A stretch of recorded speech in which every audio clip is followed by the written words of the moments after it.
Hello everybody, welcome to the Pak forex academy. मैं हूं मोहम्मद ज़ुबैर सुल्तान और आज की इस वीडियो के अंदर हम अपने डेली एनालिसिस करने जा रहे हैं on gold and major currencies. तो सबसे पहले हम स्टार्ट करते हैं एयूडी यूएसडी से। एयूडी यूएसडी को प्रीवियसली हमने सेल प्रिडिक्ट किया था, सेल की फोरकास्ट दी थी। अब उसके बाद करंटली हम अगर इसका स्टेटस देखें तो इस वक्त आज यूएस एंड यूके सेशन के अंदर इसके बाय जाने के चांसेस बहुत ज़्यादा हैं। ये मार्केट यहाँ से इस लेवल से बाय साइड पे इस लेवल को मिटिगेट कर सकती है, इस लेवल की लिक्विडिटी के लिए आ सकती है, इंटरनल लिक्विडिटी। और उसके साथ साथ यहाँ से पॉसिबली ये एक लॉन्ग टर्म में बाय डायरेक्शन में भी मूव कर सकती है। अब इसके लिए क्या क्या सिनेरियोज हैं इसको हम डिस्कस कर लेते हैं। सबसे पहले ही हमारे पास पास्ट रेजिस्टेंस फ्यूचर सपोर्ट का एक लेवल है और इसके ऊपर मार्केट एक मरतबा रीटेस्ट दे रही है। अब हमें यहाँ पे बाइंग के लिए बैठना है जब मार्केट हमारे दोबारा से इस लेवल को ब्रेक एंड क्लोज देती है। टेक्निकली हम यहाँ से बायर होंगे। ये हमारे पास सिनेरियो रहेगा H4 का। और अगर हम इसी को H1 में आके देखते हैं तो हमें थोड़ी सी इमेज ज़्यादा बेहतर तौर पे क्लियर होगी। H1 में यहाँ पे अगर मैं देखूँ तो मार्केट यहाँ से सेल साइड के अंदर मूव कर रही है। अब मेरे पास बाइंग का लास्ट एरिया है दिस वन आज के लिए। अगर मार्केट आज इससे नीचे ब्रेक एंड क्लोज दे जाती है, फिर ये इसके रीटेस्ट पे यहाँ से सेल है और फिर H4 के मुताबिक यहाँ पे एक लोअर लेवल पड़ा हुआ है, फिर ये यहाँ से बाय जाएगी। दैट इज यहाँ पे 0.65973। फिर ये मार्केट यहाँ से इस लेवल के पास आएगी और पॉसिबली यहाँ से फिर फर्दर बाय डायरेक्शन में जाने की कोशिश करेगी। तो अगर हम इसको बाय सिनेरियो के अंदर कैच करना चाह रहे हैं तो ये हमारा अपर लेवल है अकॉर्डिंग टू H4, जिसको मैं रेड कर रहा हूँ। इससे ऊपर हमने बाइंग करनी है। और अगर हम इसमें बतौर सेलिंग अपॉर्चुनिटी देखते हैं तो लेवल मैंने आपको आइडेंटिफाई कर दिया है, जिसको मैं गोल्ड से मार्क कर रहा हूँ। इससे नीचे हम बतौर सेलर बैठे होंगे। अब यहाँ पे हम ओवरऑल सिनेरियो देखते हैं कि मार्केट किस फेवर में है।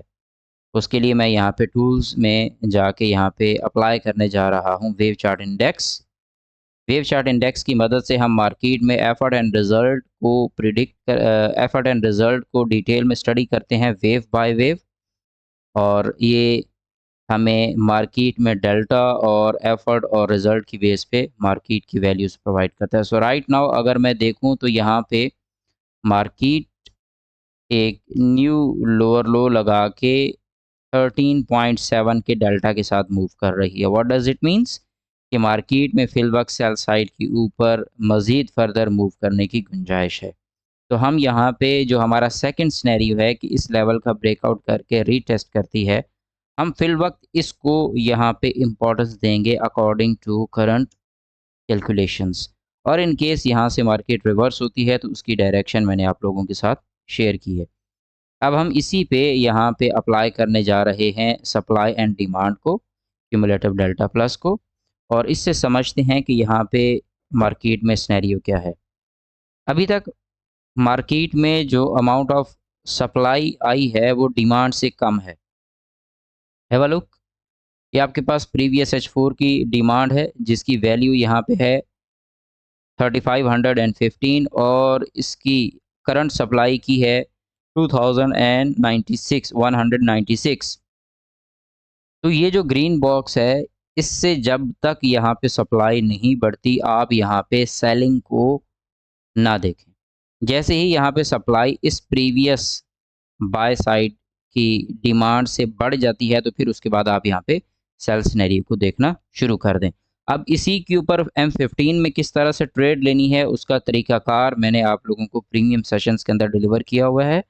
आप व्हाट्सएप यहाँ पे डिस्क्रिप्शन में मौजूद व्हाट्सएप कम्युनिटी के लिंक को ज्वाइन कर लें ताकि आप उन प्रीमियम क्लासेस का हिस्सा बन सकें। अब एक स्टेप आगे बढ़ते हैं। नेक्स्ट हमारे पास एनालिसिस के लिए जो पेयर है वो है यूरो यूएसडी। तो यूरो यूएसडी के ऊपर हम पहले टेक्निकल लेवल्स को देख लेते हैं। टेक्निकल लेवल्स में यहाँ पे मेरे पास ये एक एरिया है।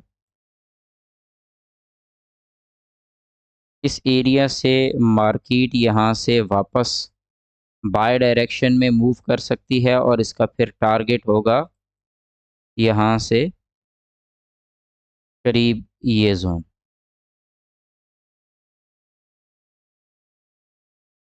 इसके आसपास तो ये हमारे पास यहाँ पे जोन रहेगा। फिर उसके बाद मार्केट में ये जोन रहेगा और फिर उसके बाद हमारे पास 1.09703 ये तीन एरियाज़ रहेंगे यहाँ पे बाय साइड के लिए, जब मार्केट यहाँ से बाय साइड पे मूव करती है। अब करंट सिनेरियो को अगर हम देखें तो मैंने कल रात आप लोगों को सिंगल कैंडल स्ट्रक्चर को जब पढ़ा रहा था तो मैंने कैंडल की शेप पे आपसे डिस्कशन की थी। तो कैंडल की शेप के अकॉर्डिंग यहाँ पे हमें नज़र आ रहा है कि मार्केट में मोमेंटम नहीं है ऑन द बाय साइड। तो हम यहाँ पे वेट करेंगे कि मार्केट में मोमेंटम आए तो हम यहाँ से बाय डायरेक्शन को देखें। अदरवाइज़ हम चूँकि बाय मोमेंटम नहीं है तो हम ये जो लेवल हमने मार्क कर रखा है इसी के आज के दिन के लिए ब्रेक का वेट करेंगे और फिर हम इसको कैश करेंगे लोअर साइड पे 1.07782 पे। H1 में आके देखें तो यहाँ H1 में हमें बड़ी वाज़े तौर पे ये नज़र आ रहा है कि मार्केट का बाइंग मोमेंटम जो है वो काफ़ी वीक हो रहा है। फिर भी हम इसमें बतौर बायर बैठेंगे इस लेवल के ब्रेक एंड क्लोज पे, यानी कि यहाँ पे मेरे पास 1.08453 का जो लेवल है ये जैसे ही ब्रेक एंड क्लोज होगा मैं यहाँ से बायर बैठूंगा और फिर मेरा अगला टारगेट 1.086 और फिर उसके बाद 1.087 और फिर उसके बाद 1.088। तो ये मेरे पास एक स्टेप वाइज यहाँ पे बाय डायरेक्शन के लिए पॉसिबिलिटीज़ हैं। और अगर यहाँ से मार्केट सेल डायरेक्शन को परसू करती है जो कि थोड़ा डिफ़िकल्ट है, लेकिन फिर भी अगर परसू करती है तो हम एटलीस्ट ये जो हमारे पास ये लास्ट बाय की कैंडल गई खड़ी है इससे कम से कम नीचे हम यहाँ पे सेलर बैठेंगे। ब्रेक एंड क्लोज पे 1.082 से नीचे हम यहाँ पे सेलर बैठेंगे और निचला लेवल ये होगा फिर हमारा 1.0772। ओके, अब हम यहाँ से आगे बढ़ते हैं। अच्छा, यहाँ पे एक बात जहन में रखिएगा कि ये ब्रेक एंड क्लोज अभी चूँकि लाइव मार्केट यहाँ पे प्ले हो रही है तो ब्रेक एंड क्लोज से मुराद ये है कि आपने मार्केट के यहाँ पे क्लोज होने का वेट करना और उसके बाद एक कैंडल आगे बने, this is called break and close. और उसके बाद फिर हम यहाँ पे लोअर साइड के ऊपर मार्केट को जाता देखेंगे। आगे बढ़ते हैं। नेक्स्ट हमारे पास है जी यूरो यूएसडी के बाद जीबीपी यूएसडी। और जीबीपी यूएसडी में सॉरी यूरो यूएसडी के अंदर हम ज़रा with the help of tools भी इसको देख लेते हैं कि हमें क्या इन्फॉर्मेशन मिल रही है। तो अकॉर्डिंग टू यहाँ पे वेव चार्ट इंडेक्स मार्केट में बाय साइड के ऊपर डेल्टा वीक है, मार्केट सेल साइड के ऊपर पॉसिबली लिक्विडिटीज़ उठाएगी। तो सेल साइड की लिक्विडिटी 1 ये हमारे पास अभी हंट हो गई है और उसके बाद सेल साइड के ऊपर नीचे बाइंग का एक लेवल पड़ा है ये एरिया, यहाँ से मार्केट पॉसिबली बाय डायरेक्शन में मूव कर सकती है और उसके बाद नीचे ये लिक्विडिटी है जिसकी हंटिंग हो सकती है। तो अगर इमीडिएट यहाँ से बाय जाती है तो इस लेवल से रिटर्न होगी और अगर मज़ीद नीचे लिक्विडिटी हंटिंग के लिए आती है तो this will be the level. आपने यहाँ पे एफर्ट एंड रिजल्ट इंडेक्स और वेव चार्ट इंडेक्स इन दो चीज़ों पे नज़र रखनी है, उसी के अकॉर्डिंग स्ट्रेटेजिक मूव को आप लेके ट्रेड करते रहें। Law of supply and demand के अकॉर्डिंग यहाँ पे अगर हम सिनेरियो देखें तो according to law of supply and demand यहाँ पे करंट सप्लाई जो है ये प्रीवियस से थोड़ी सी बढ़ रही है H1 के अकॉर्डिंग। तो इसका मतलब ये है कि मार्केट अभी थोड़ा सा और सेल में प्ले होगी। ओवरऑल अगर मैं देखूं तो यहाँ पे अमाउंट ऑफ सप्लाई ज़्यादा है और अमाउंट ऑफ डिमांड कम है। तो अगर आपको अमाउंट ऑफ डिमांड किसी भी जगह पे प्रीवियस सप्लाई से थोड़ी सी ज़्यादा मिलती है, आप वहाँ से इस जोन में या इस जोन में आपको सिचुएशन मिलती है जस्ट लाइक इस तरह कि प्रीवियस डिमांड ये थी उससे नेक्स्ट डिमांड इस तरह की आ गई है इस लेवल पे या इस लेवल पे, तो आप यहाँ से बाइंग कर सकते हैं। उसके बाद नेक्स्ट आगे बढ़ते हैं। हमारे पास है जी नेक्स्ट गोल्ड। XAU USD। तो XAU USD के ऊपर अगर हम करंट सिनेरियो को देखें तो इस वक्त गोल्ड जो है ये कल मैंने आप लोगों से कहा था कि रिट्रेस सेल दे रहा है, इसको लॉन्गर टाइम में सेल देखें। H4 में सबसे पहले इसका एनालिसिस करते हैं। तो अकॉर्डिंग टू H4 ये हमारे पास गोल्ड में इस वक्त ये एक बेहतरीन लेवल है फॉर द बाइंग। ये लेवल 1 है जहाँ से मार्केट को बाय जाना चाहिए, और उसके बाद ये हमारे पास लेवल 2 है। तो आज यूएस और यूके सेशन के अंदर आप कोशिश करें कि गोल्ड को बाय साइड के ऊपर कैश करने की कोशिश करें। बाय साइड के ऊपर एक अच्छा मूव दे सकती है मार्केट। एनी हाउ, क्योंकि गोल्ड का मूवमेंट बहुत फास्ट होता है तो इस वजह से आपने 2362 पे यहाँ पे आप छोटे टाइम फ्रेम में आके M15 में आके यहाँ से आप थोड़ा सा गैस ले सकते हैं कि मार्केट किस डायरेक्शन में जाएगी। उसके लिए मैंने जो wave chart index plus FR10 result index की स्ट्रेटजी शेयर की है उसको अप्लाई करते हुए यहाँ से आप बाय ले सकते हैं। अब हम wave chart index higher time frame के अकॉर्डिंग अगर देखते हैं तो मार्केट में यहाँ पे बायर्स जो हैं वो बिल्कुल बहुत बुरी तरह से यहाँ पे फ्लॉप हुए हैं। नेगेटिव वैल्यूज़ के साथ बायर्स मूव किए हैं।